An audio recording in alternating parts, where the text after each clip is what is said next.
আন্তর্জাতিক মুদ্রা তহবিলের শর্ত পূরণে নয়, বরং রাজস্ব বাড়ানোর স্বার্থেই বিভিন্ন পণ্যের উপর কর ও ভ্যাট বাড়ানো হয়েছে বলে জানিয়েছেন অর্থ উপদেষ্টা ডক্টর সালেউদ্দিন আহমেদ। সরকারি ক্রয় সংক্রান্ত মন্ত্রিসভা কমিটির বৈঠক শেষে সাংবাদিকদের সঙ্গে কথা বলেছেন অর্থ উপদেষ্টা সালেউদ্দিন আহমেদ। উপদেষ্টা বলেন, আন্তর্জাতিক মুদ্রা তহবিলের শর্ত পূরণে নয়, বরং রাজস্ব বাড়ানোর স্বার্থেই বিভিন্ন পণ্যের উপর কর বাড়ানো হয়েছে। কিছু পণ্যে বড় কর ছাড় দেওয়া হয়েছে। এর ঘাটতি মেটাতে কিছু পণ্যে এই সিদ্ধান্ত। তবে ৪৩টি পণ্যের উপরে ভ্যাট বাড়ানোর সিদ্ধান্তে নিত্য পণ্যের দামের উপর প্রভাব পড়বে না উল্লেখ করে তিনি বলেন, সাধারণ মানুষের কষ্ট হবে না। ৩ তারকা মানের উপরের হোটেলগুলোর ক্ষেত্রে কর বাড়ানো হয়েছে, সাধারণ মানের হোটেল রেস্তোরাঁর উপরে বাড়ানো হয়নি। চলতি নতুন বছরে দেশের অর্থনীতিতে স্থিতিশীলতা আসবে বলেও জানান উপদেষ্টা। তিনি বলেন, ব্যাংকগুলোকে পর্যাপ্ত সাপোর্ট দেওয়া হবে, বাজেটে শিক্ষা ও স্বাস্থ্য খাতে বরাদ্দ বাড়ানো হবে।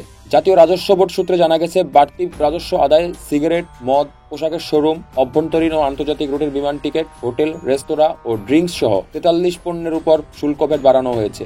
এ প্রস্তাব রাষ্ট্রপতির অনুমোদন পেলেই শিগগিরই অধ্যাদেশ জারি করে কার্যকর করা হতে পারে। জয় চক্রবর্তী, ২৪ ঘন্টা বাংলাদেশ, ঢাকা।